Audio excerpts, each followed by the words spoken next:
Good evening, all our supporters in the internet and everybody who is watching. Today is a Friday, and we are going to look at what is happening in the country right now and news headlines. To begin with, let me just go to the Twitter and see what the Twitter is saying because there's quite a lot in the Twitter. Um, mhm. So Ruto orders free entry for Kenyans grade 10 students in school, and I think this is a good move. And the only issue that I have whether the whether the teachers will accommodate, because you know how it has been very hard, especially for parents even buying school uniform. And also today I listened to him. He was saying that he is going to look into the issue of uniform, and that one also is a good move by president, especially because you find that when people go to school, the students pay quite uh, different amounts, especially when it comes to the uniform. There are those who pay up to around 25, some are paying 17, some are paying, it varies. And you find that some parents, because of that, not able to at least um, pay or buy the uniform for their children. They end up not joining a school, or they end up being sent home. There is also a day somebody reached out to me about they already bought the uniform. They did not buy the uniform, but they had the school fee. But the money for the uniform was expensive for them, and it was going to eat in their school fee. And let me just read this. Ruto directed all grade 10 students to report to senior secondary school immediately, regardless of fee or uniform, to ensure that first CBC cohorts transition smoothly. Education CS Julius Migos Ogamba backed this by telling principal to admit everyone using junior uniform, and a total of Kenya shillings 44.2 billion capitation already released, which praised for compassion by figures like Esther Passaris and UNICEF. Critics see is at a temporary measure amid funding debates, with MP Ndindi Nyoro suggesting for NGCF cuts for broader free education, and others warning on future dropouts. That is a story that is carried. And this is also what President has said. We have removed the police from managing exams because exams are part of learning, not a matter of life and death. So that is something that President is saying. President also, I'm directing that no child should remain at home because of school fee. President William Ruto said that. So those are a few that are making headlines. Before I invite in my good friend, Miguda, to say hi to the people. There's also issue here. Northern Kenya media boycotts Gashagwa interview over divisive remarks. I remember yesterday. This is what media outlets from Mandera, Garissa, and Wajir pulled out of the Thursday interview at Gachagua Karen home, stating his focus on ethnic tension and unsubstantiated attacks clash with national unity and responsibility. They are lying, because what Rigathi is asking them, Rigathi is just asking them, what are they doing with the money that they've been getting? Especially, there's no water, there's no electricity, and some of those leaders, they have very high-rise building in Nairobi. So that's what they're not confronting the issue. That is not the issue why they pulled out. But I think the issue that why they pulled out, they did not want to be accountable. Accountable to your leaders. There's some questions that you might disagree with Rigathi Gachagua on some issues, but especially some of the issues that he was raising as a journalist. Your work is not to your work is to give information. So for them, they did not do good because they denied the people of Northeastern, especially, to get good information. Yes, Miguda, how are you doing? I'm carrying on well. Yes. How is everything? Everything is quite good. It's Yes. a good evening Mhm. where I am. All right. Thank you so much. We're just looking at President William Ruto directive yesterday, where he ordered no student or no any other child should stay home because of school fee and school uniform. They should report, and I think like even the area chiefs were given um, the directive so they can fish out, especially the kids who are staying home because of school fee and school uniform. And yesterday also I saw supporting member of parliament Caleb Amisi. They were walking door to door to make sure that all the directive of the president is implemented by making sure that those kids they should go and report to school. That's a very good directive, the one which was given by Mr. President. It was very good directives towards chiefs because chiefs are the one who are at the local, at the grassroots. They are dealing with the people, so they can ensure that they fish out all candidates who are hanging out without going to school. But all in all, I can just say, what about the schools? Because if the schools principals can actually not concur with the presidential directives, it is not going to be fair because we have seen some occasions.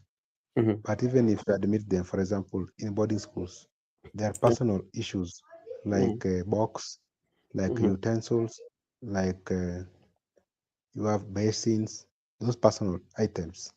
You Yeah. cannot go to school without those personal items. So all in all, the parents must chip in. Okay, but despite all that, but I feel like if president really meant what he was saying by making sure that these kids report to school, that is a very good idea.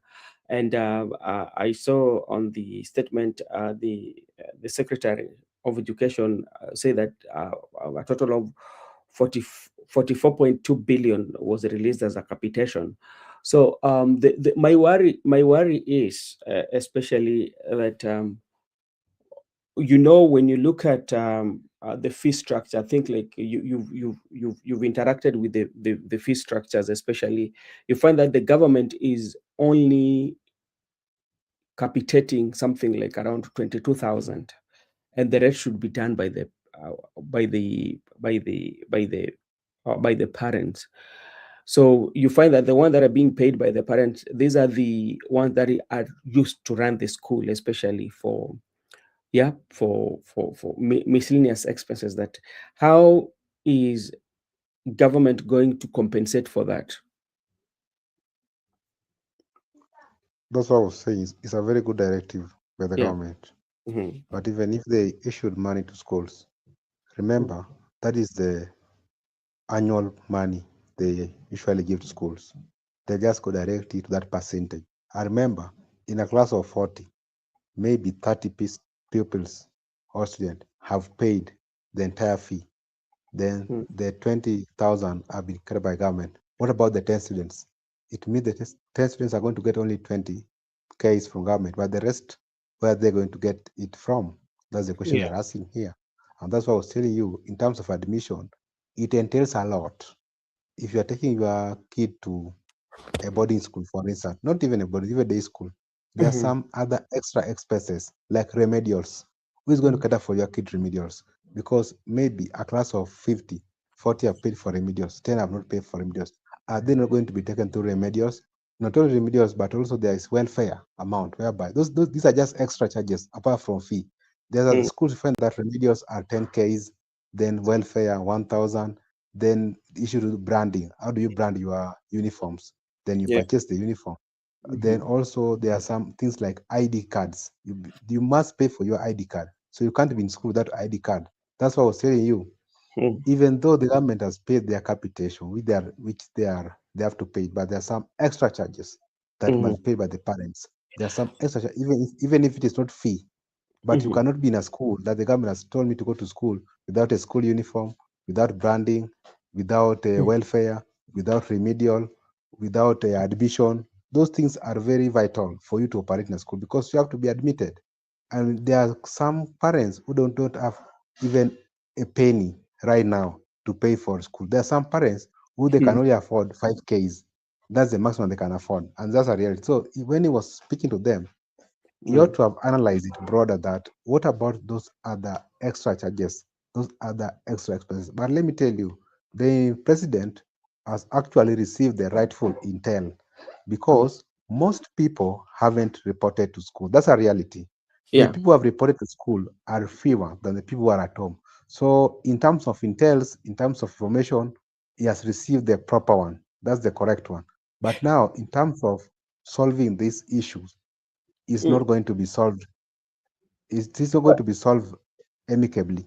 Yeah, Miguda, I agree with you that the president has received the intel, and the population maybe that is admitted and the population that is staying at home is bigger than those who have reported to school.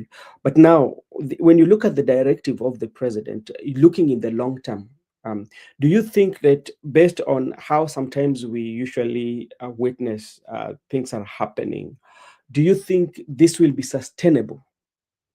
Because like this was like a directive that has been given, do you think it will be sustainable even for the teachers, for the schools where by the government give the capitation, which is like yearly, that in a year they're going to give a capitation to each and every student of 22,000 and some hundreds, which is constant, yes.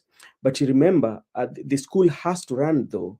So will this one be sustainable in the near future, or so many students are still going to drop, or it is a political PR to make sure that people go to school?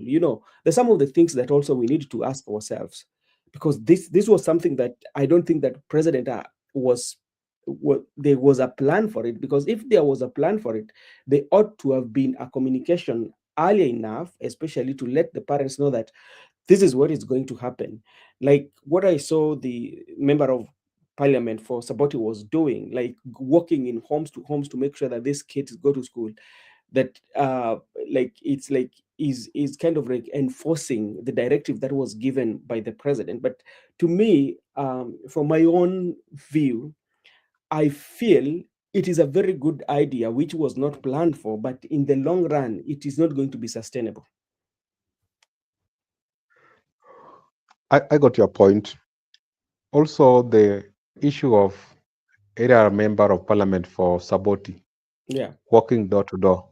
Mhm. That is also another PR because you cannot walk in the entire constituency. No one can walk door to door.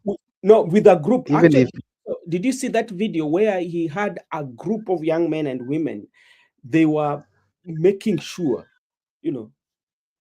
if it was delegated, distributed, then it can. But one person cannot walk in the entire constituency door to door. That's what I mean. Yeah. But if there were people who were per ward, they were used in ward, each and every ward or sub-location, Mm. who are going to work to ensure that one is possible. There's some PR.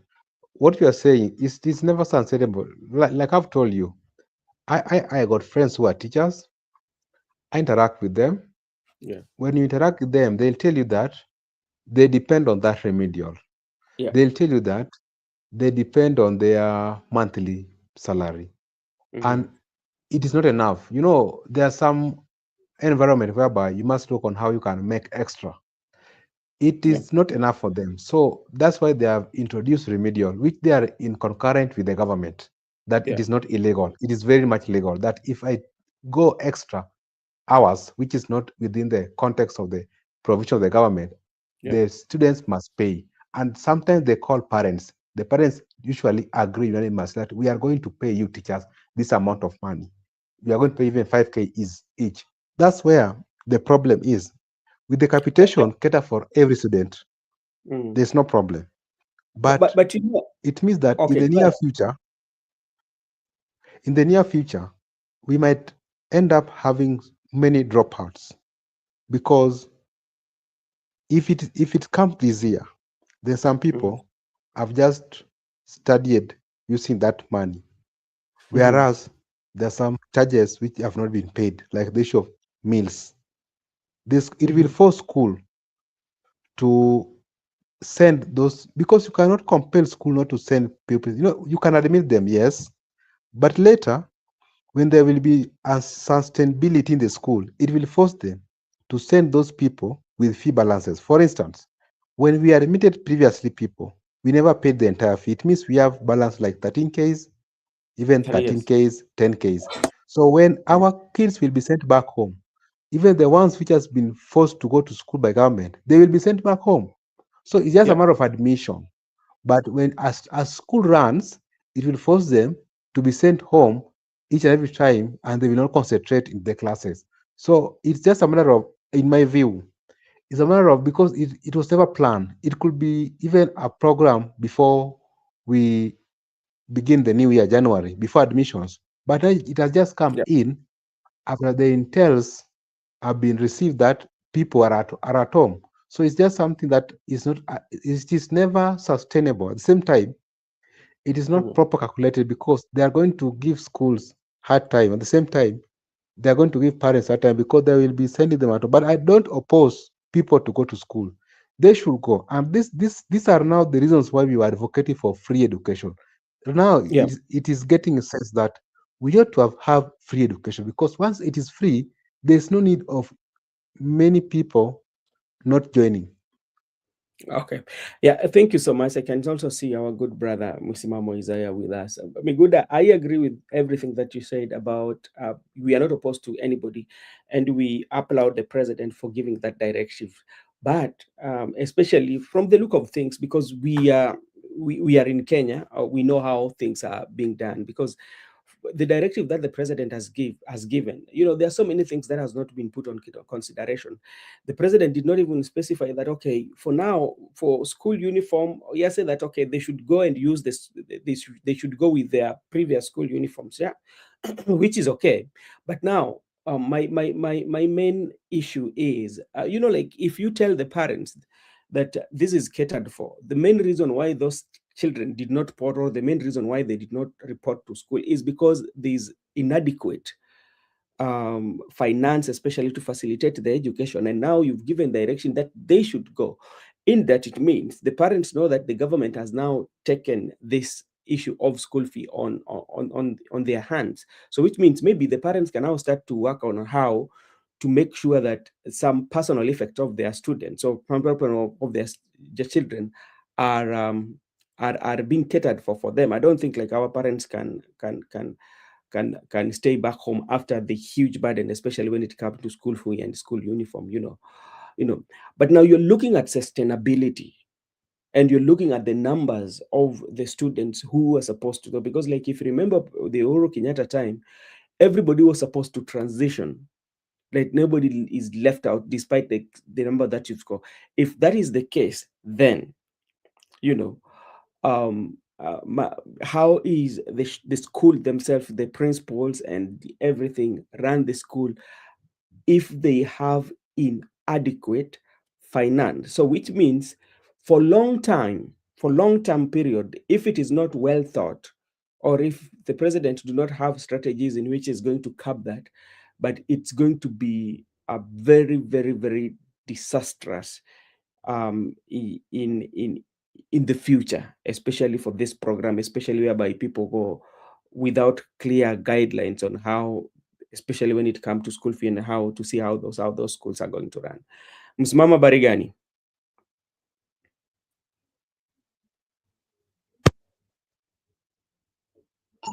Hali vipi studio hapo ndugu yangu? Niko salama, wewe ndio niambie uliko, kukoaje? Bwana, huko tunamshukuru Mungu. Siku tumeiona Mm, salama kabisa, na pia tunamshukuru Mungu kurudi papa hapa tena na mm, kuweza kuyajenga na wenzangu mm. Okay, asante tuone. sana. Asante sana kaka. Swali ambalo tulikuwa tunauliza hapa ni kwa sababu jana rais alitoa kauli, na kauli alisema kwamba watoto wote ambao walifanya mtihani inafaa waende shule, unaona, bila kujali school fee ama uniform, wanafaa waende.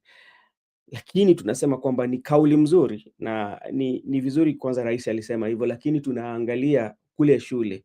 Unadhani kwamba mambo haya yatatekelezwa ama itadumu? Asante. Awali ya yote, kabla nijibu hili swali, basi nitakuwa sijajitendea haki ama sijaitendea nafsi yangu haki nisiposalimia ndugu yangu hapa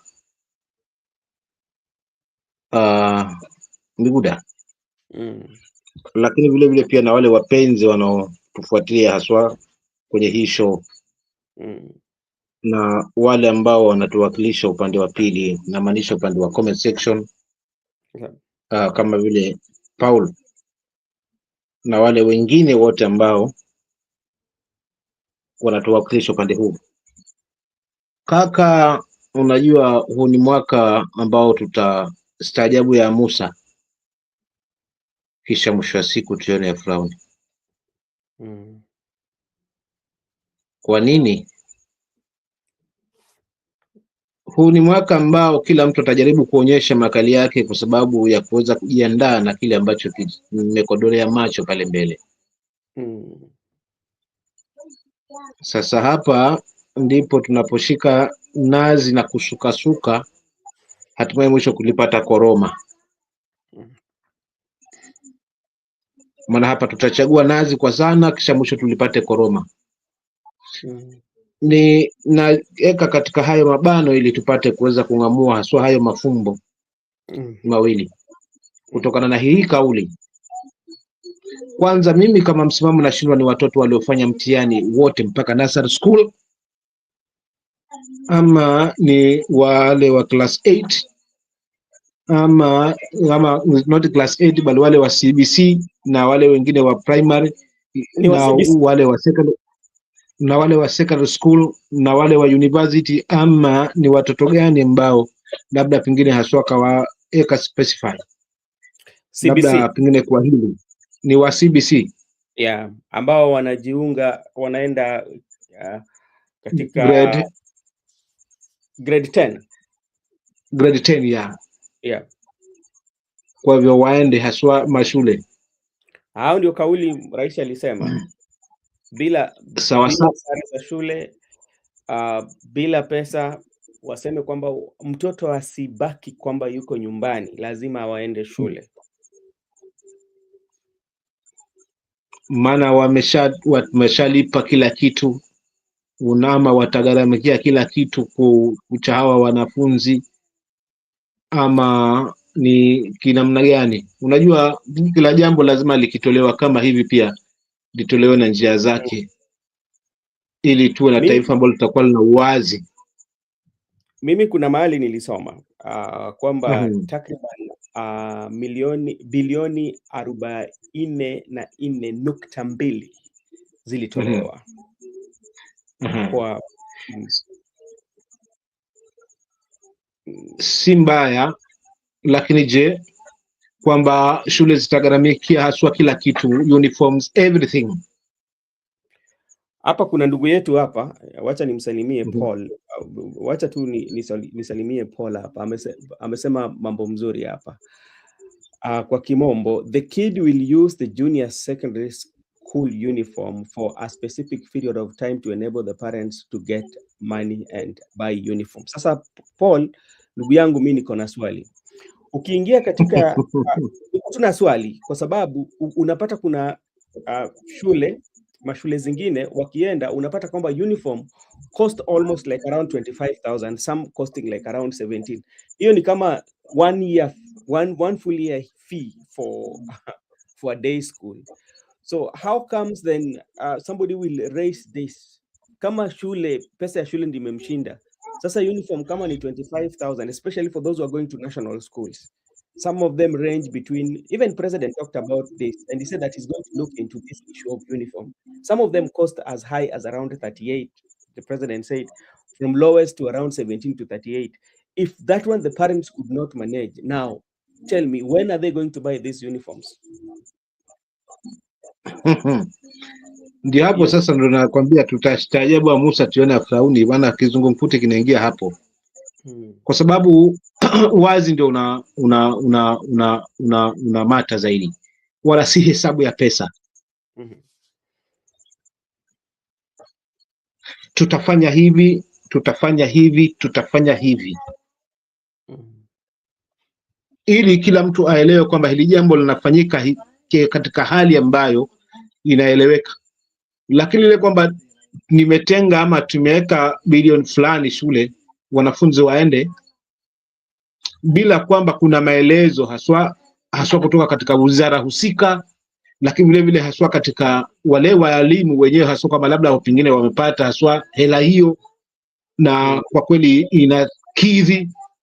Unajua kuna wenye sauti hizi ambazo zitarepresent rais badala yeye mwenyewe rais kuweza kujirepresent, kwa sababu sauti kama hizi ni kama vile vile vyama vya walimu kuweza kumhakikisha mwananchi kwamba kila jambo limefanyika, haswa serikali imeweza kufanya afungu lake kiasi hiki na hiki na hiki.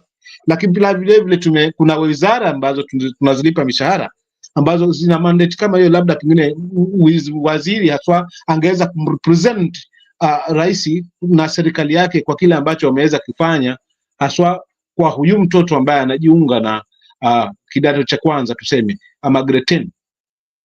But kama hakuna ule uwazi hapo ndo kunakuwa na kizungumkuti kwamba tu ni yale ambayo, na kama litakuwa lipo hilo, basi mimi kimtazamo wangu nitasema ni tonge la mkononi still bado.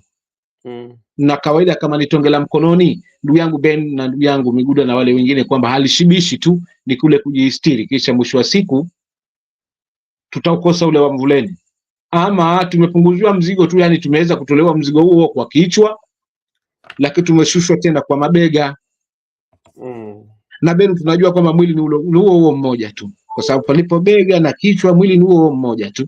Kwa tumetuliwa tu mzigo kwa kichwa na tumebandikwa hapa kwa bega, na kama ni hivyo ni kwa sababu ya kile ambacho kinakuja 2027 kuweza kutufumba macho. Nitaachia pale. Okay, asante sana. Labda Miguda, ndio sasa ndugu yetu pia amesema, Paul amesema kwamba yes, the parent will promise when to pay that 20k for the uniform and later date after working. That's fair enough.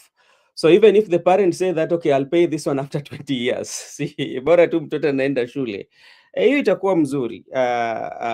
But Paula was just looking at the sustainability. I was looking at the sustainability, especially when it comes to running of the school, especially because we know that there's a capitation, or there's the money that the government always pays for each and every student is around 22,000 and some hundreds for each and every school. And there's that now the parent it should always pay for the student or for the child.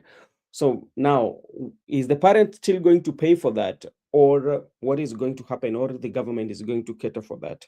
Miguda, if you have something to add on that. Okay, I'd just like to add some few information. Yeah. To what Paul Kisianga. First, let me greet him and welcome him to the show. Yeah. Then also respond to the comment. If you are in Kenya, the parents are not equal, because he has said that parents will pay after working. There are some parents who don't even work, don't have a job. If you look at the overview of the country, you find out that even that 20k you are saying on the uniform, some people can't get it. Even if you give them 1 year, they won't get it. That's the reality. There are some people who live hand to mouth. Whatever they hand today, they're going to use it today for food and other things, like maybe transportation. Mostly people use food. That's what, if I go for work today, I'm being paid maybe 1,000 per day or 500 per day. I spend it on food because maybe I'm having 4 kids plus the housewife. So most of people are in that category. They can't afford that 20k, even given maybe that 20k is someone's saving for the entire year, for 1 year. So remember that those are the factors that you must consider. When you talk about the issue of admission, I personally have admitted a young girl, grade 10. Admission, we paid 1,300 admission, because they argue that they are going to prepare for her the student ID card. and Mhm. photograph. So you must pay for those charges like photograph, the ID card, a cost of 1,300. When we downloaded the calling letter, we paid 100 bob for downloading that calling letter. So either way, there's nothing that is going to be free from the time you enter into that gate. When you're entering that gate, first you have to pay 100 bob from cyber, then you have to pay 1,300 for admission. So as you go on, as you proceed, you'll get other charges. You've talked about the issue of uniforms and fees that are pending. Uniforms we purchase at around 16,000.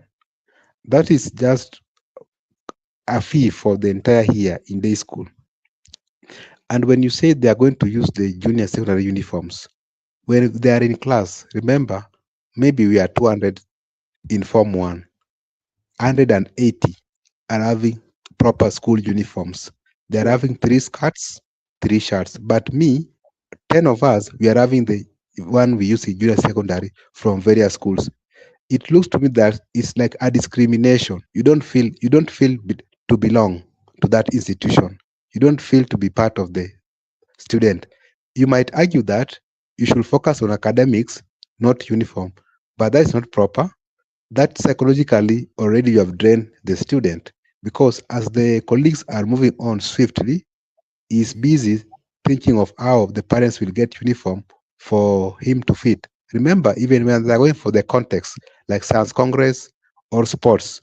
So I don't have a uniform. I have to borrow from. So I'm going to be inconvenient as a student in that capacity. So all in all, what we are trying to say, it is a big challenge. We cannot just fix things the way President said that let us just fix things. We go the junior secondary school, we work on that, uniform will come, fee will come. I tell you, you can end up in 2027, we can end up 27 without even that parent saving. At the end of the day, you will say, okay, the entire year I've saved only 10K in Mm. savings. So it is sometimes it is proper to get real facts from the ground.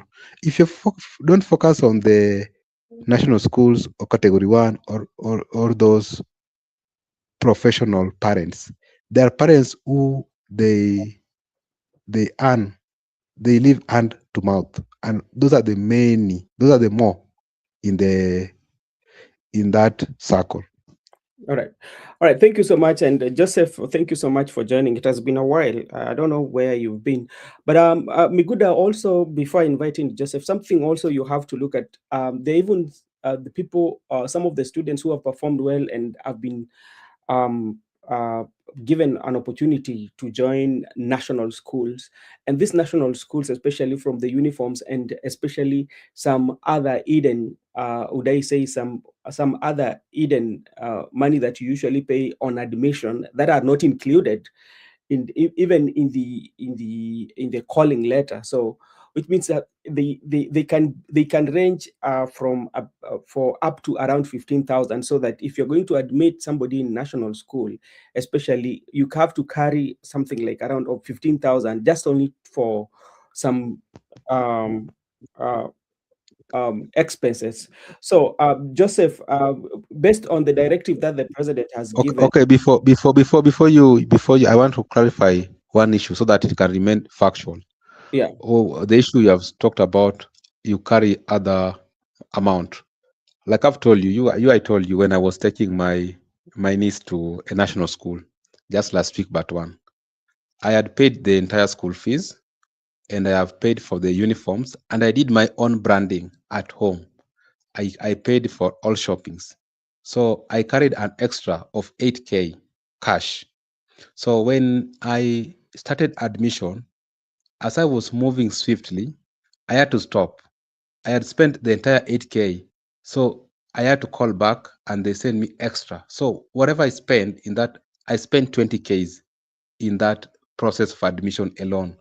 And until I concluded, there were some extra charges. Like, so I had to carry 20Ks extra amount that is not in the pay slips, that is not in the uniforms, that is not in the shoppings, that is not in the pocket money of the girl. So you understand what I'm trying to say is that it's damn expensive. So when we concluded, that's when I realized that even if a child was called to national school, what you have said, is quite challenging. And you can even say, okay, we have come here from the presidential directive. Okay, you are here. What do you want? Admission. Okay. Do you have 1,300? Okay. Admission alone gonna cost you 20 Ks. So you see, either way, there's still a challenge. All right, thank you so much, Mr. Miguda. And Joseph, maybe you can weigh your thoughts on the sustainability, especially on what the president said. The directive is a very good directive. It's give opportunity to everybody to join the school. But now I want you to look at it in the side of the school whereby we have some other expenses that the school should cater for. And this one is usually coming from the parents who are paying the school fee. So how are they going to balance that with what the president said? Or the president is going to pay the school fee for 100% of the students who are joining?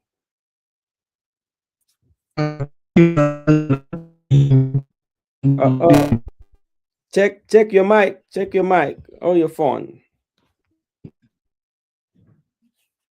All right, so we will be waiting for Mr. Joseph to come and weigh his thought. As we wait for Mr. Joseph, there's also an issue here, Miguda, that we want to talk about, and based on what the courts yesterday made a ruling on the appointments that were made, especially by the president, the advisors, and so which means, from the look of things, they've been earning money unlawfully.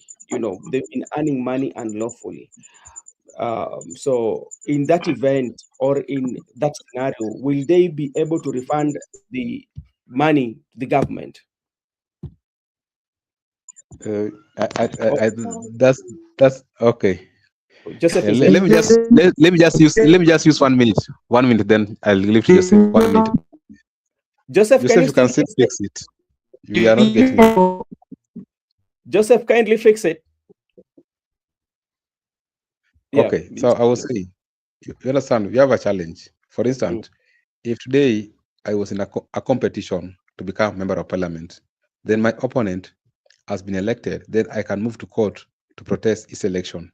Then later, even after 2 years, after we have moved to Supreme Court, we are going mm, back to elections. mm. Then, or they can declare me that he was never elected. Then Yeah. they can declare me MP elect.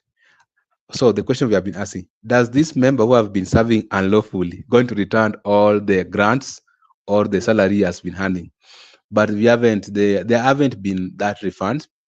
Members, they never refund. You start afresh. So what I say, the people, that's why you find that when people get opportunity to be employed in government, whatever, Mm, so in county or national, first what they do, after serving for 6 months, they usually take loan. So that in case of anything, they will have already enjoyed their money, because you can find that some people went there illegally, or some people were not they never merited. So if at the end of the day you find out that, like, I have a friend of mine who was employed in the county government. He took a loan, he purchased a vehicle. Then I asked him, so where's the money? Okay, he told me, I'm working with my money. This is my money, my vehicle. So in case of anything, even if this governor goes home today, me already have purchased a vehicle, even if my job has been rendered. So you could just be in court.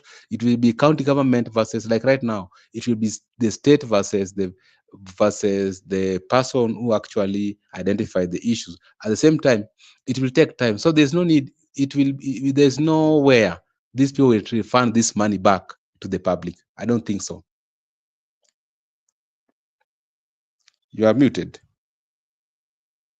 Thank you so much. I'm going to engage you on issues to do with the law, because, like, even there's also this issue of Mama Ida. We will talk about it to look at what could have been the reason for her appointment or her nomination by the president. Joseph, how are you doing? We cannot hear you, brother. Try again. We cannot hear you, brother. Okay, thank you so much. I mean, good, as we continue with things issue to do with the court ruling. I told you I will ask you about the appointment of Mama Ida. We congratulate her for the nomination yet. But now, where should the blame be? Because like we have people who have been mandated, especially to offer legal advice to the president and even to advise the president on the decisions that are being made, especially when it comes to appointment.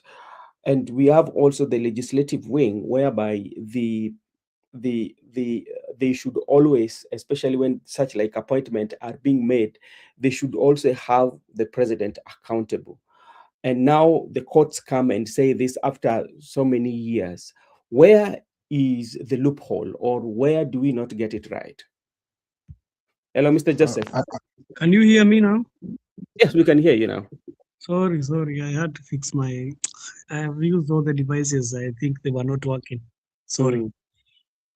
Yeah. I have just come and found you discussing the topic about what the president directive was, that parents should take their kids to school, Yeah. even if they don't have money. But the real question is, you want to take us to Singapore, but schools is a problem for even parents to pay.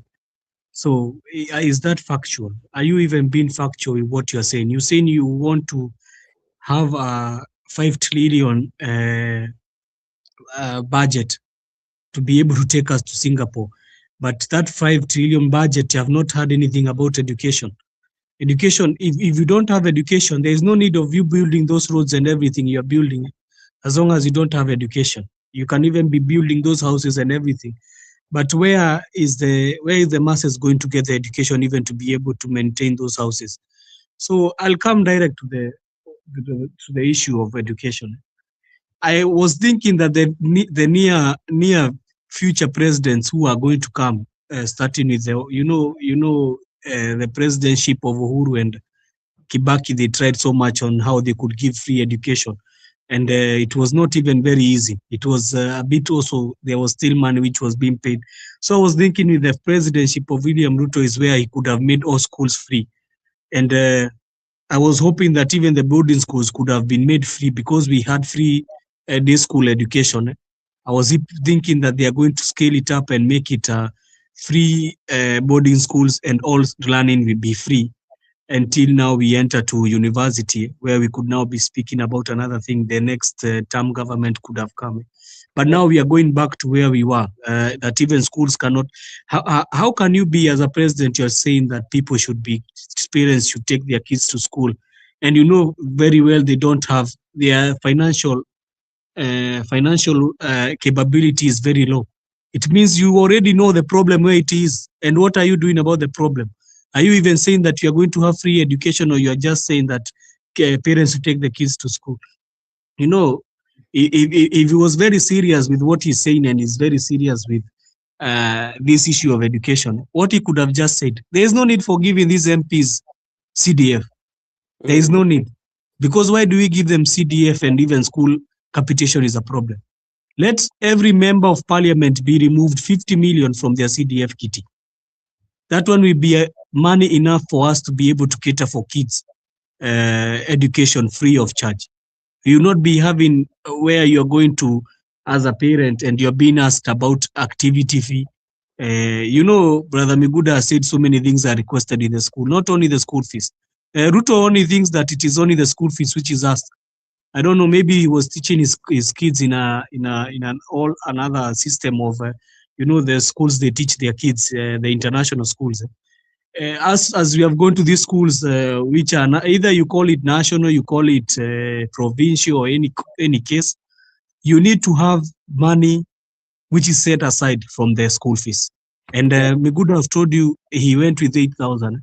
I know of a place you need to go with almost. Imagine, Brother Benson, you are a parent who is who is taking his son or his girl from or his daughter from somewhere like in Homa Bay, and the girl has been called in somewhere like Kiambu, and you have been told that the girl should report and should be having such things. Every school has its own budgetary things. There is some school you find the activity fee is amounting to almost 5 to 10,000.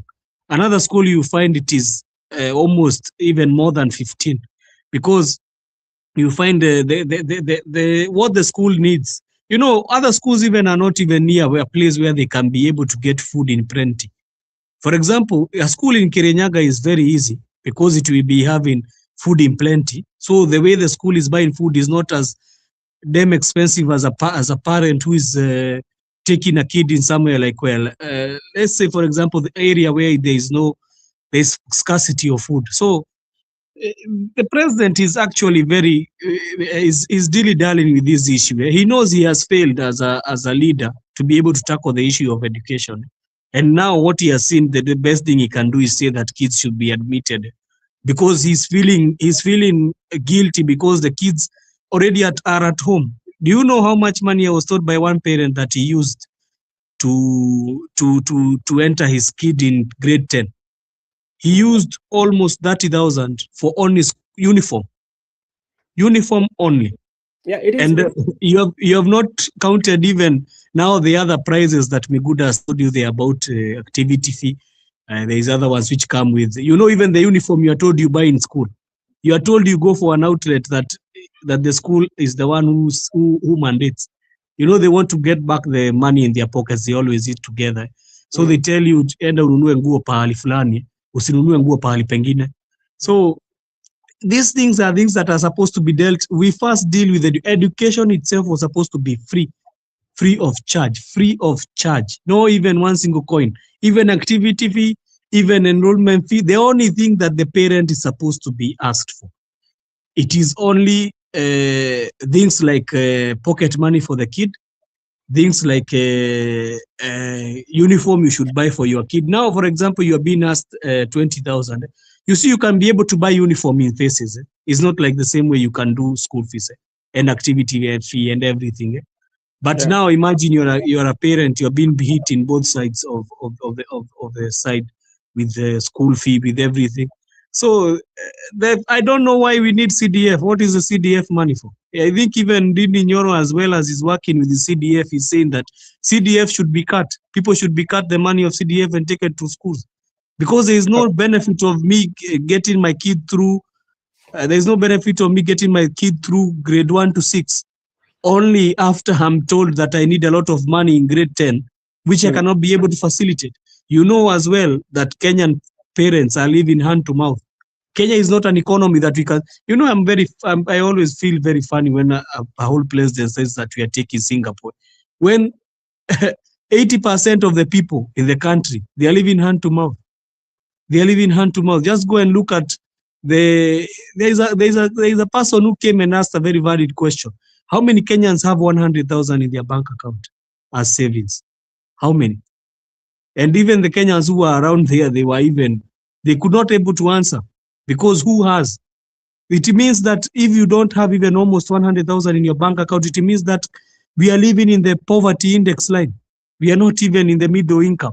Middle income means it is a country which can be able, parents are getting a certain amount of money, they can take their kids to school, they can be able to feed themselves, they can be able to remain with some money, they can do their own developments as parents. But in Kenya, we are living in a place where even food is an issue. What about education? And the best thing that was done is Kibaki came with an education model that was free. It was not so all that, let's say, free, but it was a very good model. But where have we taken it? We have taken it down the drain. Even Uhuru himself messed up big time because he was not able to anchor this into law. Why are we very fast in anchoring things like G10, not G10, the 10-point agenda into law, but we don't have the rush to anchor free education into law? Which member of parliament have you heard them talking about free education being anchored into law? I thought that the basic human rights of every human being is education. Education was enshrined in the constitution that every kid should be given education. But have we enshrined it in the constitution that the education should be free? So it is a high time that he stopped doing the PR. We are used to Ruto with PR issues. He always likes so much of the PR and saying that, what about those kids? How are they going to go and eat in school? Where are they going to remove the capitation for eating in school if the capitation is not even going to the schools? So let him stop the PR. He's a president of a whole republic.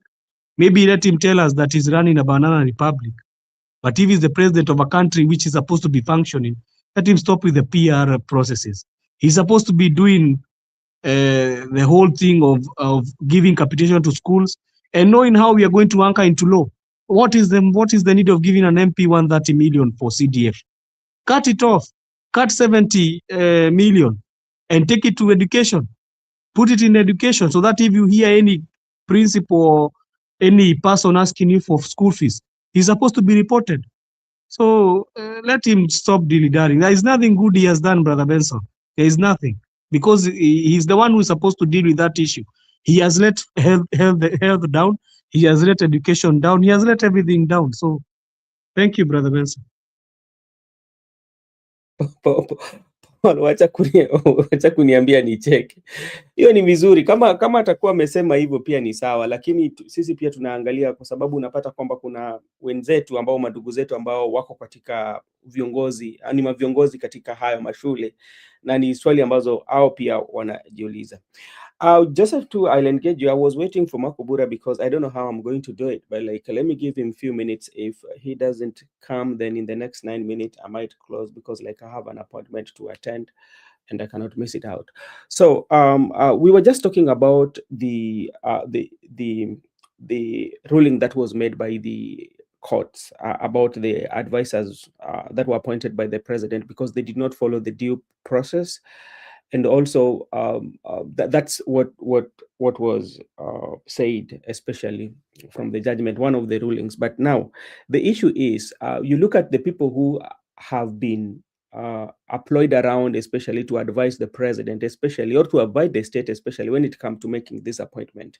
And this appointment are just being made, I don't know whether they are being made because they're necessary or they were being made because to bring in politics, like to satisfy politics or the political reward. At the end of the day, now the money that they've earned, especially, which is unlawful, so which means wamekula mshahara ambayo hawakukuwa wanatakikana wakule.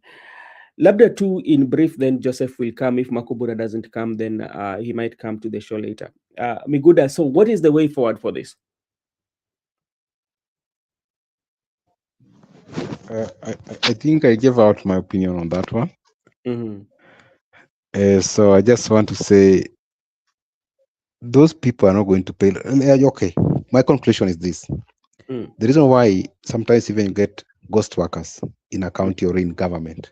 So when they have been spotted and they have been sent away from working, always what they do, they ensure that you don't come back. There's nowhere you'll be employed.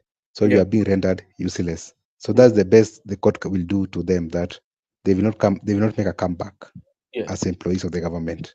But they will not refund the money which they have spent earlier. So who should be held responsible on this? Especially we have Attorney General. The person who should be held responsible, you understand? I got your point. Even not only the president, even at county level, the county attorney and the attorney general.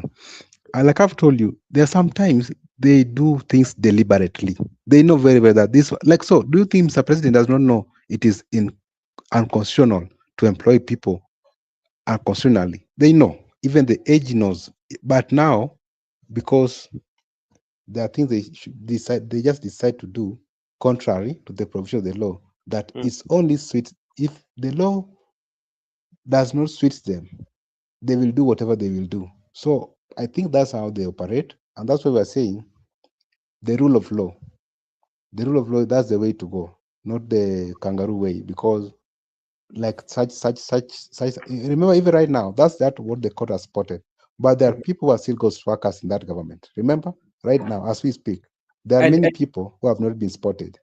And the courts also ruled that the salary for this month, actually, they should not, by the end of this month, they should not get salary. I don't know whether the exchequer will release the money, which is, or they will go against the law.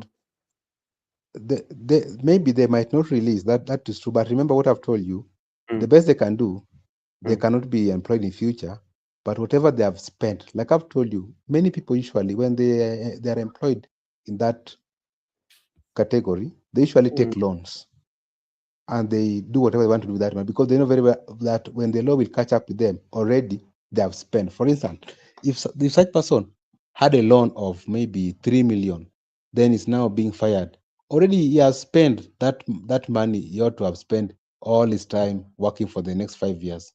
So I think that's where the problem is. So sometimes it works out that way, but whatever the court usually do is that because it's the government who employ them, the government will later know how to sort out issues later. But with them, they will not be employed in the near future. That's how court will make determination.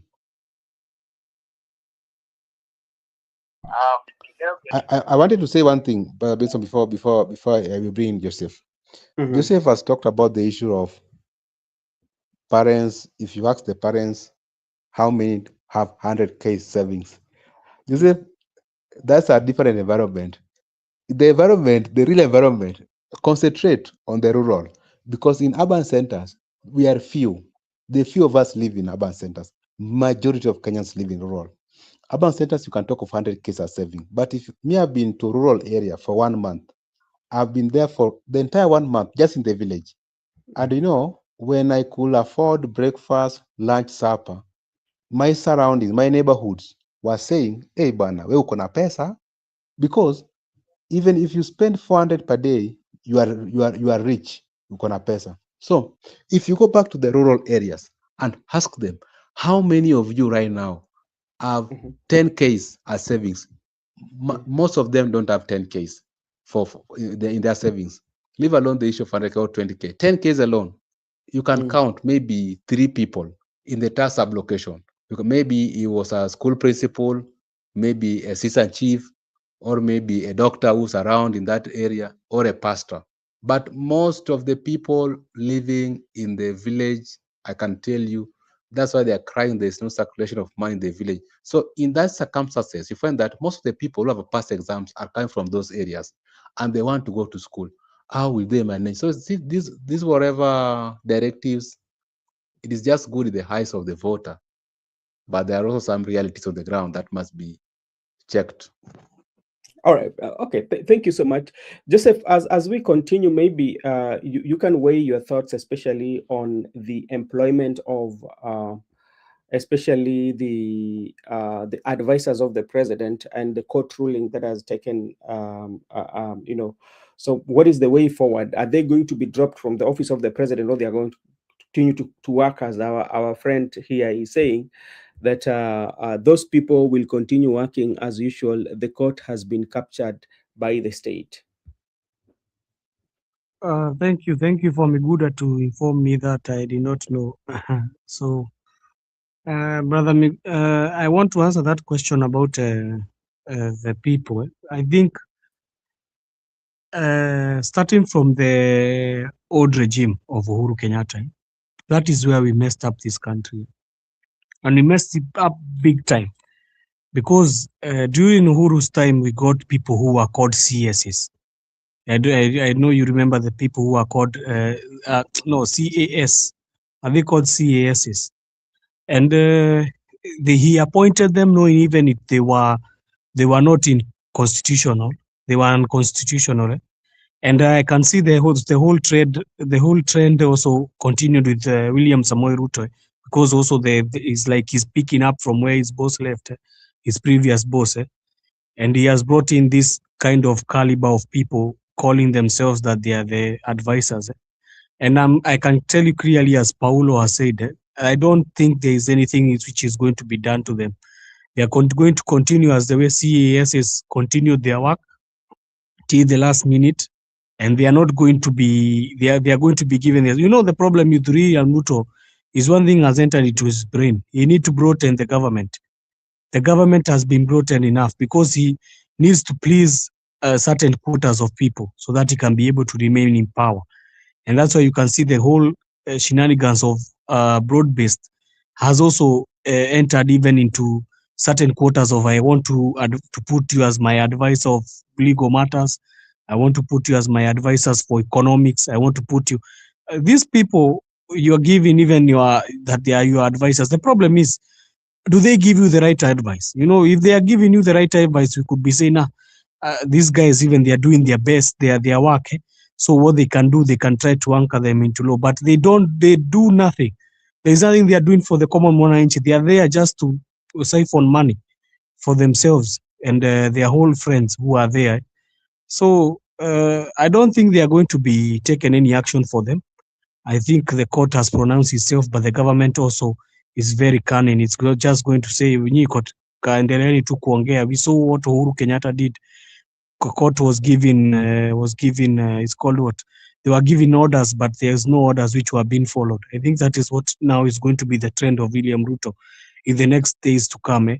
And if we are not very careful, even after 2027, if he's going to come back as a president the second term, he's going to continue with the trend of not obeying court orders. And now it is going even to be worse, because at that time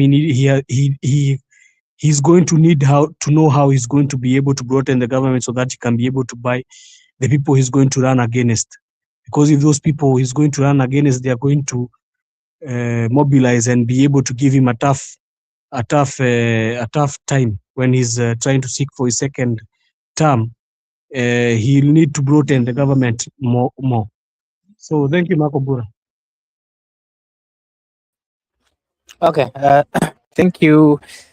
And Miguri, I'm requesting you for one thing. I'm setting my machine in 1 or a maximum of 2 minutes. So kindly, unaweza uliza just swali lingine tu ni set up and then nitakuwa fully in 2 minutes.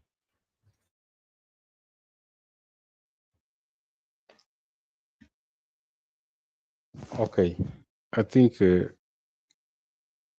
we'll just continue the issue of the court, whereby there's no trust in the court, or there may be the people who have been pronounced to be working illegally will proceed to appeal the decision of the High Court, and also proceed to appeal. If the appeal concur with the High Court, they can still proceed to appeal in the Supreme Court, so on and so forth, until they get back to their job. And that's very unconstitutional. We agree.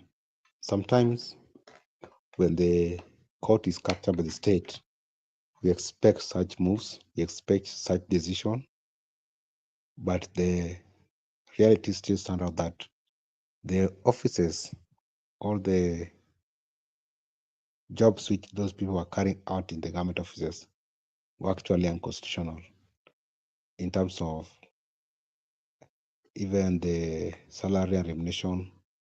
How do they pay people who are not supposed to be paid? How are they reporting to government offices? And government there have the entities to fish out people with such characters.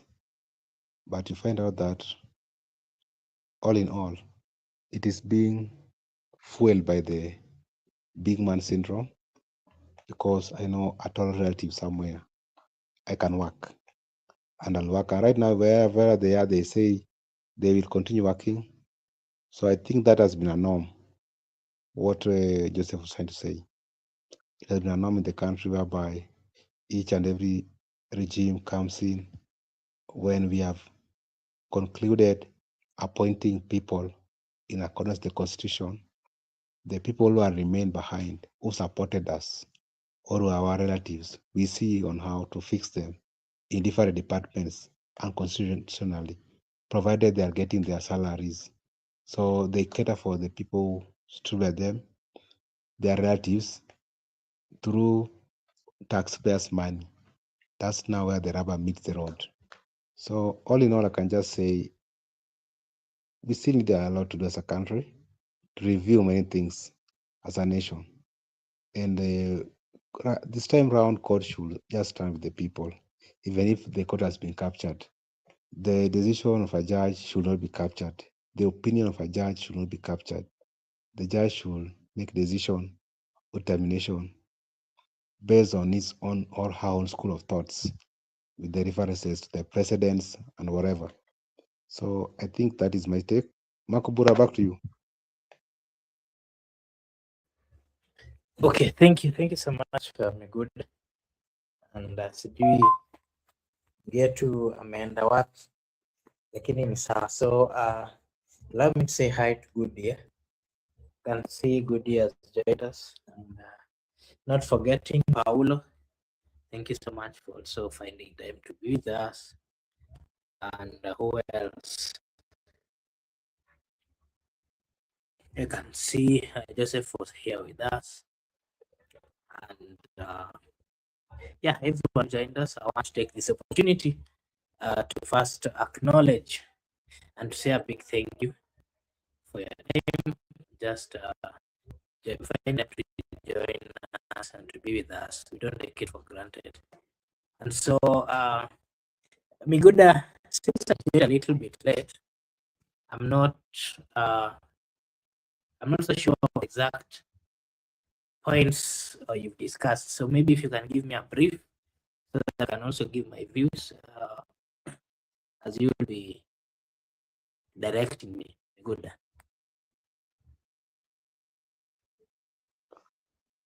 Okay, so far we have had two discussions. The first one, we discussed the issues of the presidential directive to principals and schools that the people who actually did their exams should be admitted to the grade 10. Everybody should be admitted free without paying a penny. And you suggest that the ones without uniform should just use their previous uniform in the junior secondary schools.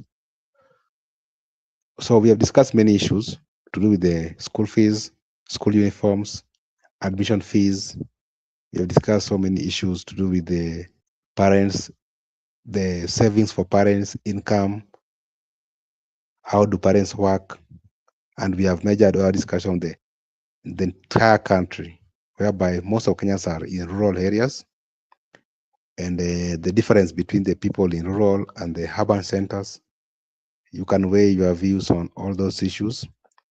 And secondly, we have also discussed the issues of court nullifying the people who are actually appointed unconstitutionally, who have been earning money and they are not properly constituted into their offices.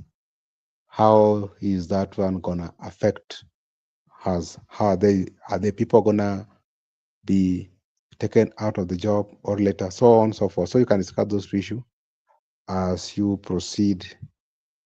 And as also Msimamo has been here, so you will be engaging Msimamo later. Okay, thank you so much. And kindly confirm if I'm still cracking, because Good is saying I'm cracking. Am I clear? You are not clear, you are breaking, you are kinder breaking. Yeah, kabisa, simpati poa. Okay, basi pea Msimamo nafasi. Msimamo, you can give your take as I log out and log No, in you are now again. clear. You are now Fix. clear. Just proceed. Proceed. Don't fix anything. Okay.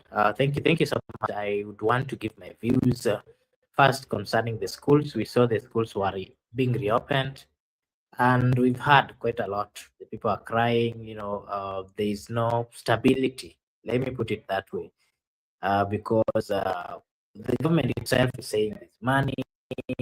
Well, on the real issues is you find that parents are struggling whenever they're taking their kids to school, and quite a number of students have also not joined. And the question, I mean, the reason is they're saying it is costly. They do not have the money. On the other hand, we are seeing some members of parliament saying that education is free, courtesy of the implementation of certain things that they are coming up with. And me, if you ask me, I think the best thing the government should do is, we've always been told, and we know that since the introduction of free primary that was introduced by the late President Kibaki, we saw quite a lot in terms of increase in the number of students coming to school. We saw a lot in terms of the many young people or students getting the knowledge, something that has really improved has improved a lot in terms of knowledge and all those kind of things. What I can say that do something by ensuring that they invest more in the education department, because that needs Mjomba, unakatika katika a sasa. lot of Now you can drop and come back. You are breaking. Just drop and come back. You are breaking. You are breaking. Marco Bura, you are breaking. Just drop. Msimamo, maybe you can conclude the second question. Ya, mimi naweza nikaongezea pale niliacha kwamba elimu si jambo la kuchezewa.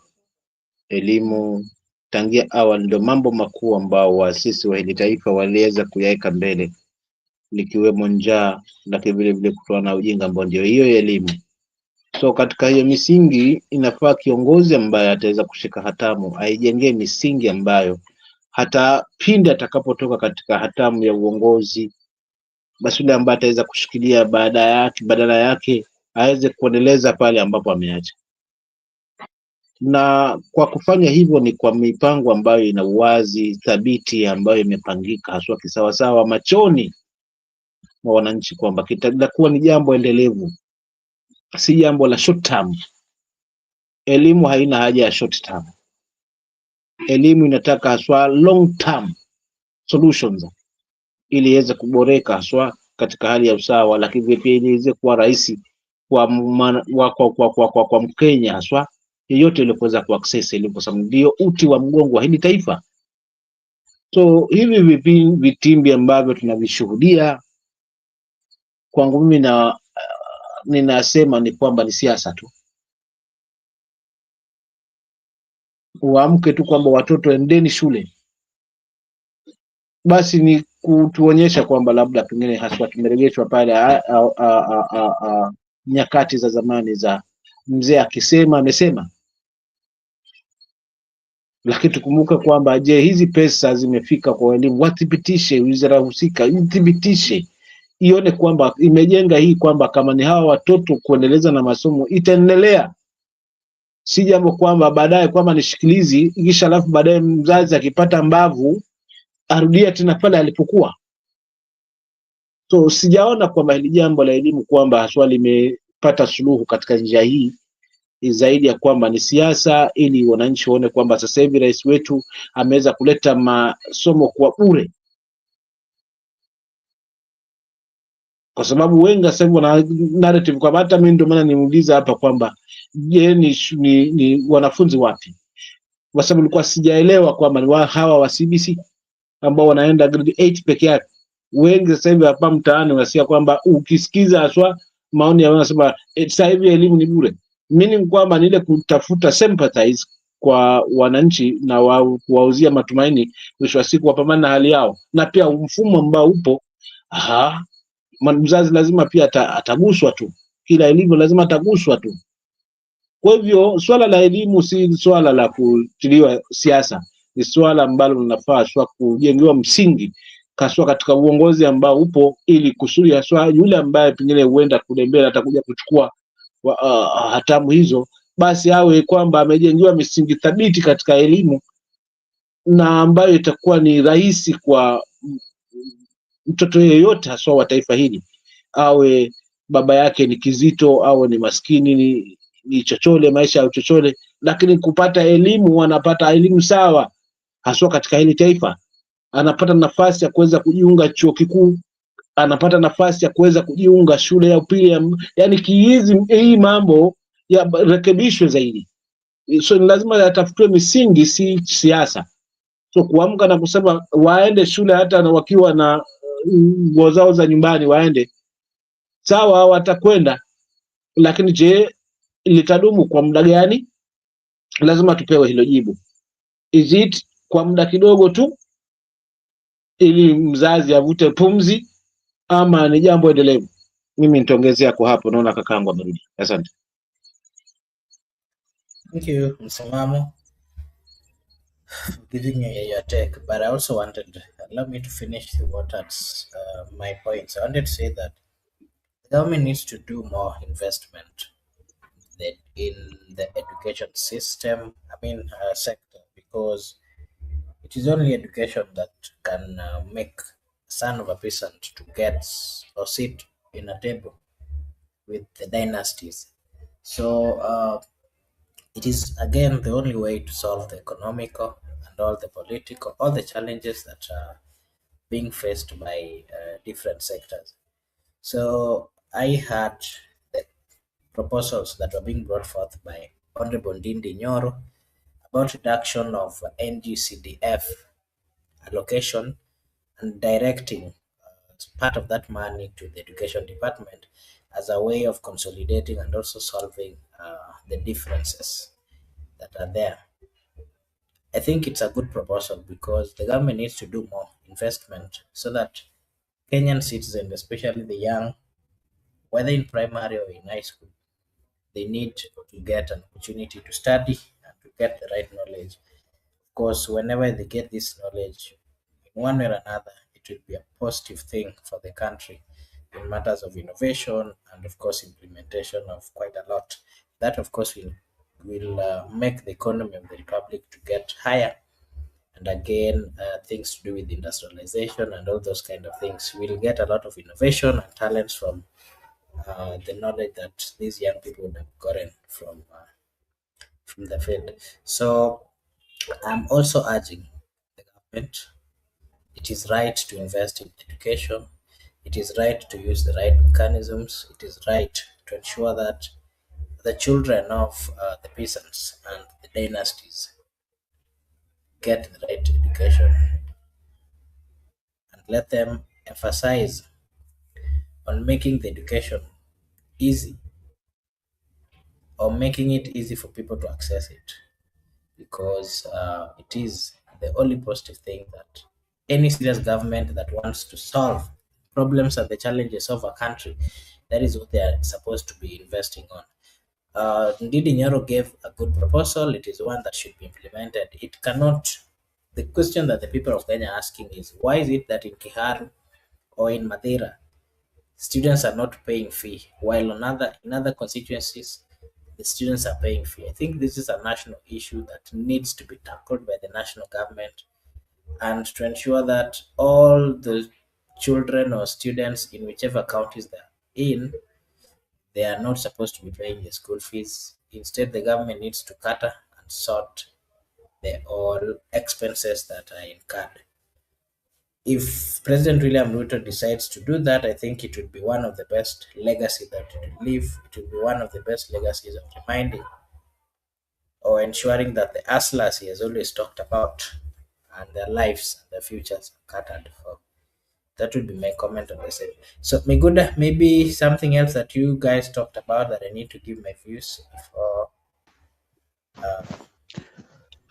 You should give your views on this one. You then after you have given your views, you also allow Msimamo to give your views. So you give your views, all of you. The issue of advisors. I've asked you that question. Can we just go on?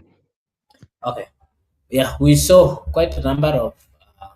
It was a huge list, a list of 21 persons, and all these people are being paid similar as the cabinet secretaries. And then the question that was then raised by the people of Kenya is, which benefit are they bringing forth?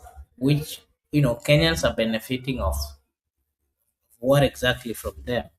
And then the president said that they're all advisors. Uh, I think this is one way that the government has used to take money from the people, because it does not make sense having 21 advisors being paid millions of money every month. Actually, they're spending from the quotation that is coming out is that Kenya might be saving if the government decides to follow what the Constitution of the Republic of Kenya says, and as per the ruling of the court, Kenyans will be saving 500 million every month. That is enough to cater for free education in the Republic of Kenya. That is enough to cater for the medical expenses building the right hospitals for the country every month. That is enough to ensure that every constituency gets, a serious hospital. And it is unfortunate because you've seen this government creation of positions. Look at the CAS, something that they were bringing forth, while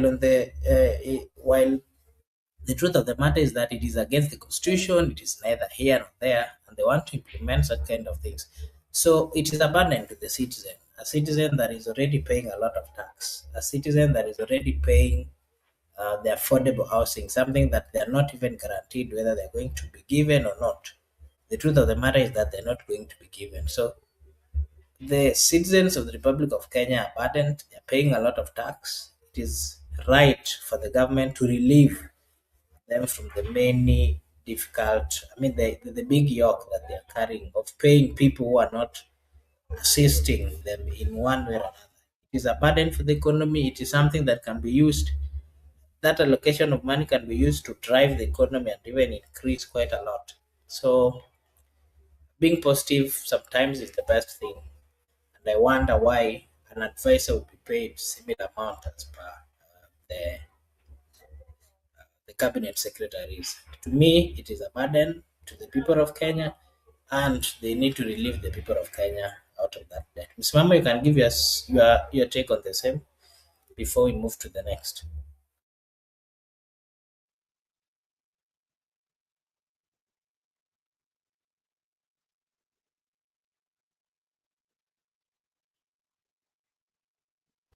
Ms. Mama, can't hear you. I don't know whether you're there or not.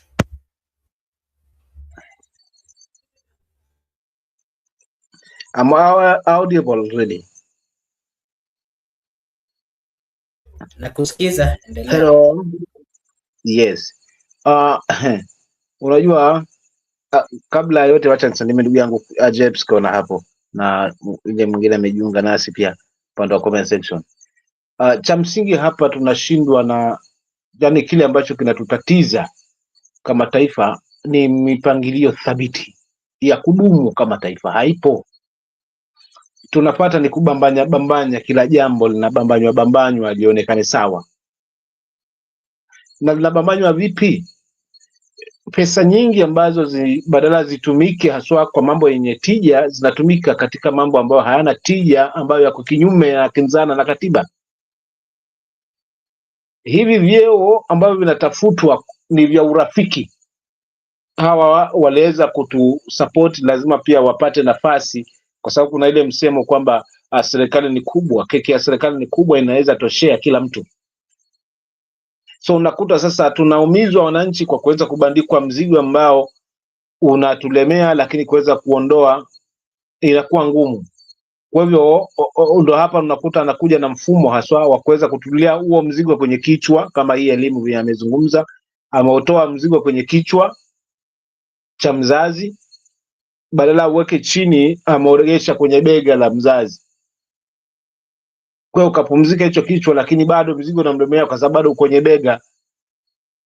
Na ni kwa sababu ya hii mipango kutopangika haswa kikamilifu. Hapo umesema vizuri kwamba tunaweza save hiyo pesa kwa mwezi, of which pesa hiyo kama ingekuwa haswa kiongoza na jali, ana utu, ana roho ya muendelevu na kulitafutia misingi bora hili taifa, basi angeweza kusave hii pesa, angeweza kupunguza haswa haya masuala ya kuweza kuajiri watu wengi kama hivi, na kuweza kusave hii pesa na kuweza kufanya yenye tija kama swala hili la elimu, kuweza kuifanya iwe free ili mzazi abaki kumwangalia mtoto wake na uniforms, lakini akifika shuleni mambo ni sawa. Mzazi awe gharama yake ni kumtoa mtoto wake hapa kumpeleka hospitali, ama mgonjwa wake kumpeleka hospitali, maana huduma zinapatikana haswa kisawasawa. That's what we call first world. But hii first world hii na mahesabu haya ya hawa expertise na wanakula mishahara kinyume na katiba, basi ni kuipa mgongo haswa katiba. Na kama tutaipa mgongo katiba, je, tunaelekea wapi kama taifa? Kwa hivyo hatutakuwa na taifa la kubambanya kila jambo, lazima libambanywe lionekane machoni kwa kuzungumzwa. Wakenya tunahitaji jambo ambalo litafanywa kwa vitendo. Huko ndiko kujenga msingi haswa wa vile vizazi vinavyokuja vienjoy taifa lao ambalo limekomaa kwa miaka 60 na kitu sasa hivi tangia lipate uhuru. Kwa hiyo tukisema shida yetu ambayo inatusibu kama Wakenya si chama hiki ni maarufu, ni poor governance. Tukipata viongozi watakaowajibika na kujali taifa na kufunga mianya haswa ya hii pesa ambayo inatumika kiholela, lakini vile vile na vyeo ambavyo vinabandikwa kinyume na katiba, tutakuwa tumepona.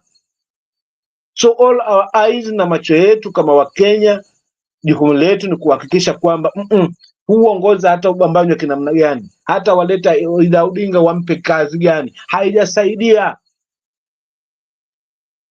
jamii.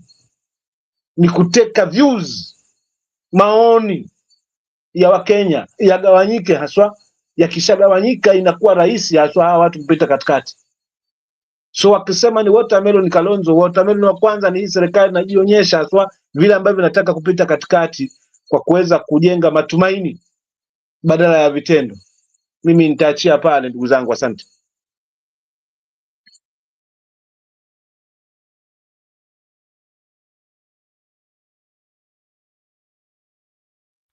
Okay, thank you so much Msimamo. Kuna swali hapa kutoka kwa kuna maoni hapa kutoka kwa Renakan. I don't know how to pronounce that. He's saying, I hear you have appointed Aida Odinga to UNEP as ambassador to permanent representative. Kenya ni ya maajabu. Yeah, so I don't know what I can say about it, but one thing we know is that we have a president who is very clever, and he always takes advantage when to different situations. He looks and does an analysis, and then comes up with some solutions. I think he has looked very keenly, and he has seen what is happening in ODM, and he knows very well that the heart of Mama Ida together with Winnie are in the same side. So he has decided to work smartly as a way of taming Winnie, or taming those within ODM who still follows and believes in the narrative of Winnie, that he still cares, and for that matter, he has appointed the mother. Politically, it is like an advantage to the president's side, being that all those people who are opposing him might then not really have something to attack him, because he would say that he has even remembered the wife of the former Raila Odinga. But again, that is a political move, if you ask me. The only thing you can say is to wait and see the possibilities. I mean, the positive things that it will bring to him. But again, we are waiting to hear the comments of Mama Ida, whether you accept that particular move or not. Simamo, you can give your take on the same.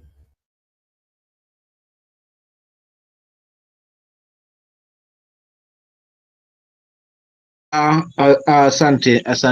Aswa, hapo mwisho ulipo, hiyo kauli yako ya mwisho ndio nilikuwa nataka kuuliza Aswa. Je, baada ya kutoa hii appointment mama amechukuliaje? Amepokea? Ndio tutaweza kujenga hoja zaidi na tuone tutalelawaje, lakini kwa kiharaka haraka naweza nikasema kwamba yote haya ni kuweza kuzima yale makali ambayo huyu mtoto wa mwenda zake hayati mzee Raila kila likisema juzi kimeanza kuwatia mchecheto, na kama ulivyotangulia kusema kwamba tuna kiongozi mjanja ambaye anaweza kucheza na maneno yake kwa wakati. Kwa hiyo kama ataikubali hii, tutajua sasa mbivu na mbichi, kwa sababu hii ni ya kuzima tu ile joto ambalo lipo haswa miongoni mwa wale wafuasi ambao wanamfuata haswa huyu mtoto wa mwenda zake, na especially majority wengi ni Gen Z, na kama tunavyoona sasa hivi masuala na Nyota Fund vile ambavyo yameshika kasi, yote yamelenga Gen Z wasije tena wakaleta bugudha na wasiwasi, haswa kama yale ambayo tuliweza kuyashuhudia 2024. So tuna mtu viongozi mjanja ambaye si ujanja tu, huku kwetu tunasema ana ujanja wa jibwa la gongoni, yani kujificha na nyasi moja. Tunakuta kama tunaona tunamjua tunaelewa haswa jibwa, unajua kuna wale ukishamkuta tu basi anajificha, lakini sasa badala jifiche mahali ambapo hataonekana, anajificha na nyasi moja. Sasa ni werevu wa kujificha na nyasi moja, mwili wote unaonekana. So kama haya mambo tunashuhudia hapa, kumwapoint kuna malengo, si kwa niaba ya taifa, ni kwa niaba yake binafsi.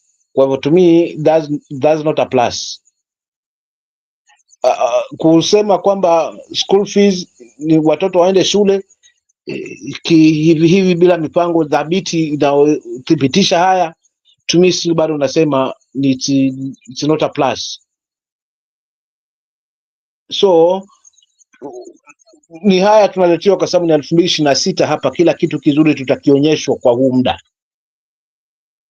Watu watajaribu kuhakikisha kwamba wanaonyesha kweli haswa wanakujali, wanakupenda. Hii yote ni kwa ajili ya huu mwaka kuweza kufunga kile ambacho kinakuja 2027, Mungu akijali. Kwa hiyo tusijipate kusiko, tuwe brave, tuwe wakili, tuwe makini, tuwe macho na tuweze kupima haswa magugu na mbegu, ili mwisho wa siku tusijipate na magugu badala ya mbegu. Asante.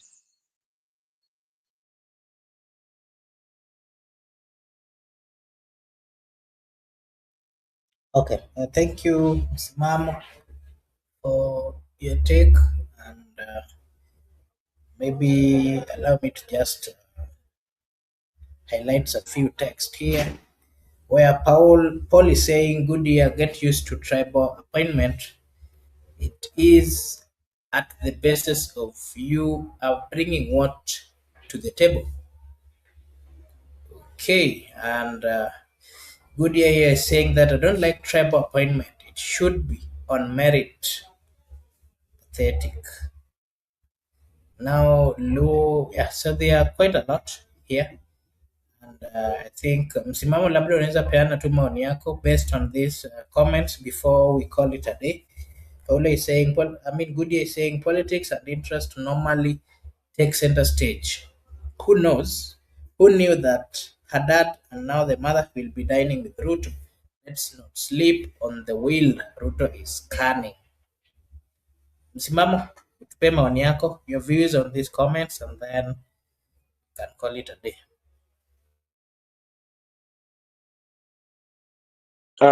Yangu mimi, maoni yangu ya mwisho na yale ambayo yanazungumza ndugu zangu upande wa comment section, yote yana uzito kwangu, naweza sema kwa ajili ya hili taifa, na lazima tuwe macho, tuwadadavue yalivyo. Kwa la kwangu mimi ni jepesi na fupi, nikifunga ni kwamba hatima ya hili taifa lipo mikononi mwetu kama Wakenya.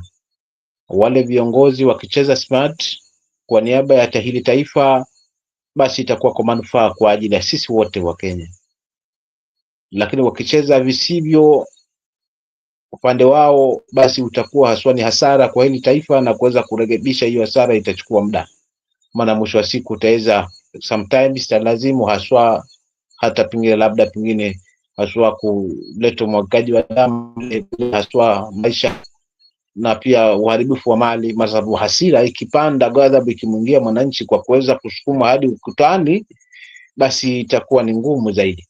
So viongozi wafanye lao kwa ajili ya hili taifa, na pia sisi kama wananchi tufanye yetu. Tujue kwamba katiba imetupa mwongozo na nguvu, wacha tuitumie nguvu ile haswa kwa kuweza kushirikiana na kuweza kuambizana. Tusibebwe tena haswa na hili uvumbi ama na hii wimbi la usiasa, tena mwisho wa siku tukajipata tumegawiwa kama mithili ya nyoka. Ni wakali kweli, katiba imeturuhusu, ni wakali kweli, imetupa nguvu, lakini sasa hatuna umoja. So tunabaki kama vile vile nyoka, unakuta ni wakali kweli, wakiuma mtu ni lazima, kama atakimbizwa hospitalini basi huenda hata apoteze maisha. Lakini sasa ni aghalabu sana kuwapata nyoka kume kwa mpigo. Ukimwona ni mmoja, kwa hiyo pamoja na ukali wake wote unaweza mpigia hesabu wapi kwa kuanza na yeye. Ndivyo ambavyo tunafanywa haswa kama wananchi. Ndio maana mwisho wa siku tunajipata kwamba tumekaa kanga wenye chongo tunawafukulia wenye macho, lakini vile vile pia tunajipata kwamba haswa uh, uh, tunajipata ni wenye ambao haswa hatuwezi simama katika umoja, kwamba lugha yetu ni taifa letu, dini yetu ni taifa letu, maendeleo yetu haswa ndio uhai wetu, maana ndio msingi wa wale ambao tunawajengea sasa hivi, kama tulivyojengewa huu msingi na wale waasisi waliweza kuhakikisha kwamba wana sacrifice muda wao kwa kuwafukuza wazungu kwa ajili yetu tupate uhuru. So uhuru ule ambao tumepewa na katiba lazima tufuate. So tukiona kwamba haifuatwi kikamilifu, basi hawa hawatufai, na kama hatufai, dawa na 2027 tuje kwa pamoja, tuache ungome, tuache nini, tuende straight forward kwamba tunahitaji uongozi ambao utakuwa na tija, na tuangalie viongozi wale ambao tutaweza kuwakabidhi haswa ili taifa kikamilifu. Hili litafanyika pindi tutaamua kwa pamoja kuacha ushabiki kwamba hiki chama ni cha kwetu, sisi tutasimama na hiki kwa sababu hiki ni cha kwetu. Tusimame na chama ambacho kiongozi wake ni thabiti, ana utaifa ndani, hana masuala na corruption, yuko tayari kuhakikisha kwamba katiba ya nchi itafuatwa kikamilifu, na mwenye haswa amenyonya nchi asalimiane na sheria, ili sheria ifanye kazi yake, isiwe sheria kwa mwizi wa kuku anafungwa miaka 100, lakini mwizi wa mamilioni anatoka kwa bond tena na mtu ambaye anamzungumzia kotini pasipo kuonekana. Liwe ni taifa ambalo lina haki sawa, elimu ile ambayo maskini haswa na mtoto wa maskini anakuwa sawa sana ule mtoto wa tajiri, elimu iwe sawa, ili tuweze kupata viongozi ambao watakuwa na tija haswa kwa kuweza kuliendeleza hili taifa, pasipo kusiwe hii kwamba elimu ya hawa maskini yao ni ya kubahatisha, elimu ya hawa wengine yao wanaweza enda popote pale. Tuwe na taifa ambalo litakuwa na uhaki, itakuwa na usawa. Mimi hiyo tu ndo langu la kuweza kufunga nalo kwa leo. Asante.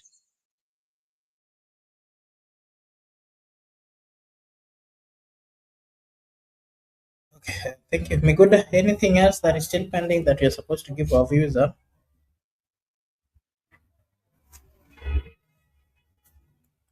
Miguda? Okay, Marco Bura. I hope you have asked me the issue of United Nations Environmental Program, yeah? Yes, we've given our views. Okay. The appointment Okay, let me let me give my view. She has been appointed to be a permanent representation here in Kenya. That is just politics. And I think that's why Winnie went to Kibra previously. She went there to demand that what are you giving us? You are now sorting our uncle. If you are sorting our uncle, what about us? How are you going to sort my mom? What about me? And if you watch Junet's interview on Jeff Koinange Live, Junet said that Winnie wants to be Kibra MP. Then if she wants to be Kibra MP, there's no problem. She will be. Right now is the Hiala. So Winnie also wants the money that even me, I want to be Kibra MP. How are you going to sort? So they have told Winnie, okay, you are going to be Kibra MP. We have sorted your mom, but remain united. So politics, my friend, that's politics. That is politics. That is politics. That is it. That is it. Because there is no urgency or need for appointing Mama Ida. You know why? Why Mama Ida at her age right now? We have is the you know Ababu Namwamba was very competent. Ababu Namwamba was appointed on meritocracy. Ababu Namwamba understand international relations effectively. You know, yeah, she has now replaced Ababu Namwamba, who was there in that position. So you understand, you are being sacrificed for the sake of realignments. Anyway, that's my opinion. Let's wait and hear from Haida, then we'll come for a robust conversation.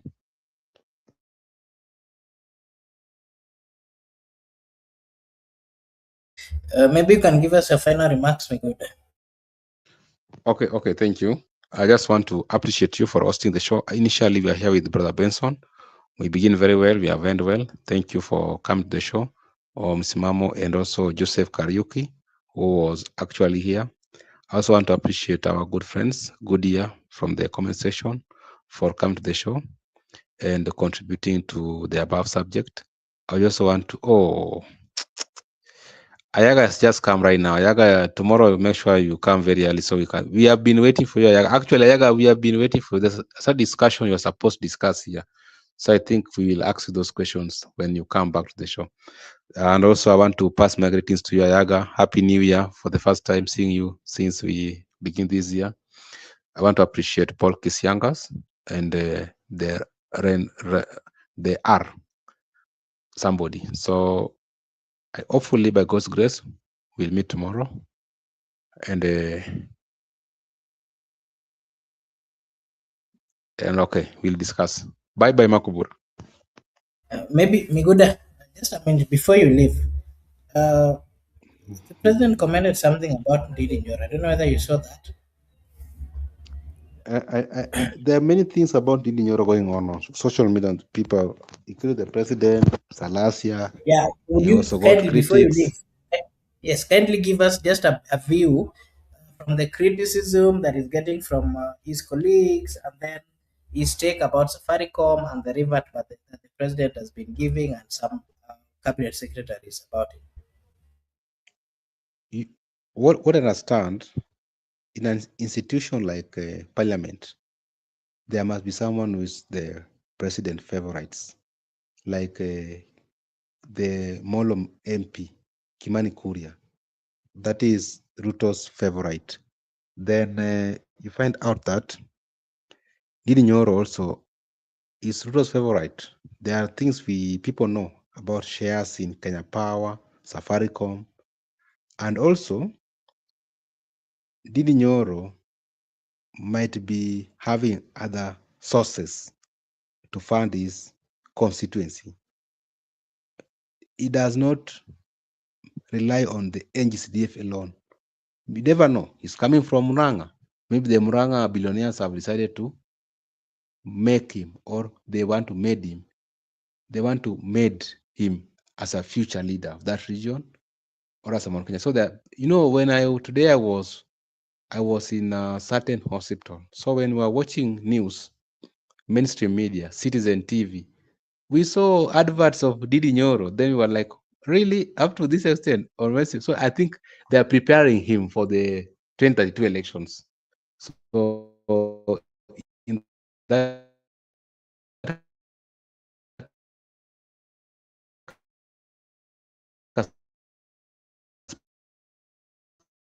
capacity, they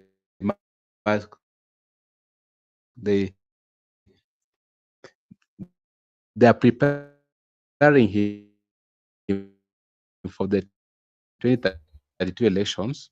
This is I my don't know whether personal it's on my view. side, Miguda, or your side.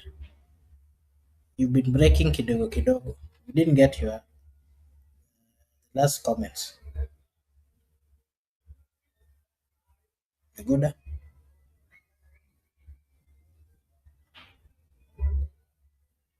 Be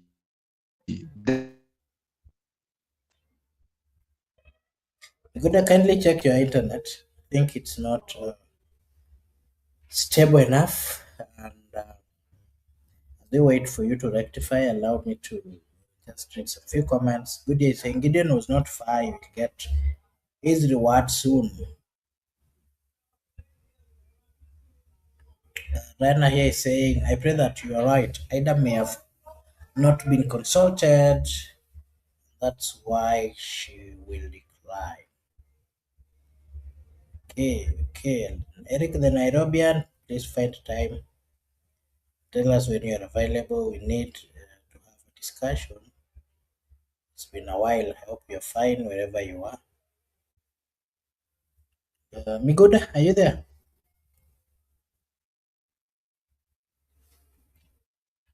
Okay, yeah, so thank you so much. Part of the discussion we were having today is the elections of 2027, where the question over here is, will UDA or ODM pack give Ruto the presidential second term? Miguda, you can proceed.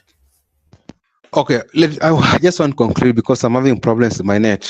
I was saying, love, hatred, very common.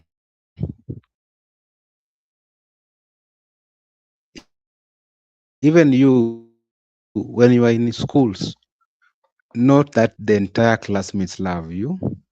Whether you are performing, whether you are the captain, whether you are doing the best, whether you are best in everything, you must get critics.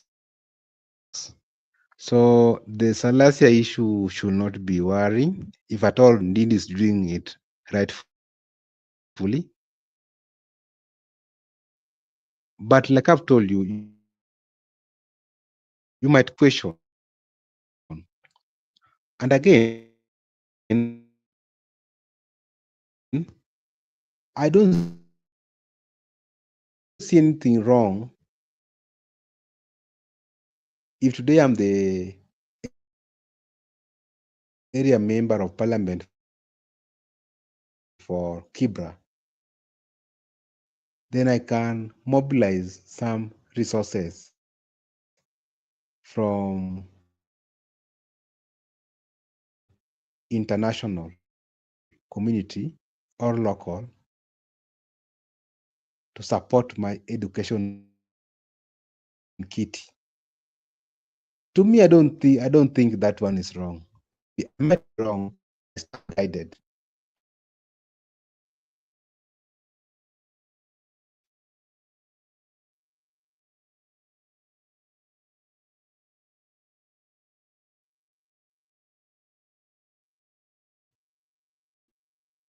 Miguda, are you there? We can't hear you.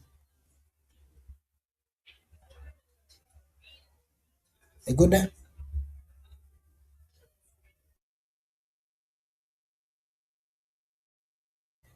Okay, thank you so much. I don't know what problem is.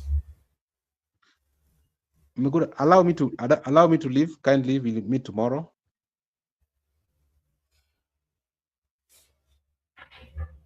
Okay. Okay, so thank you so much, Miguda, and thank you for finding time to be with us and to join us. We really appreciate. Not forgetting our good viewers. Thank you so much for as well finding time to join us and to give us your views. I just want to take this opportunity to remind you that this is Brother Benson Media, and over here we do say that your opinion counts. If you are watching for the first time, kindly like and subscribe. If you do so, it is a way of supporting us. Na sisi hapa tutasema ni asante. Thank you so much and God bless you. Nigura, thank you for finding time. Good year, thank you for finding time. Joseph Kariuki, thank you so much. Not forgetting Brother Benson for also starting and being the lead over here. We appreciate so much. And our viewers, thank you so much. We don't take it for granted. We appreciate so much your time and just finding time to be with us. We don't take it for granted. We are so much. We are so much grateful. Yeah. So thank you so much, Goodyear. Thank you so much, Ren. Thank you so much for the consistency. Thank you so much, Erika Yaga, amongst others, everyone who joined us. We're so much grateful. Sadeni sana. We appreciate. I would want to just finish the show now. And,